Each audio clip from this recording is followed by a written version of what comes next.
Di mo maintindihan at di mo malaman kung saan ka tutungo.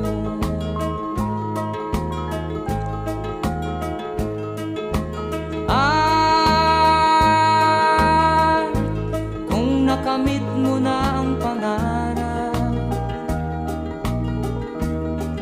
di pa rin masiyahan ang nais mo'y madagdagan. Limot mo na ang iyong pinagmulan.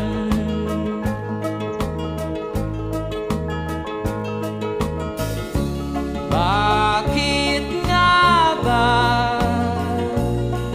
ganito? Ang tao'y walang kasiyahan.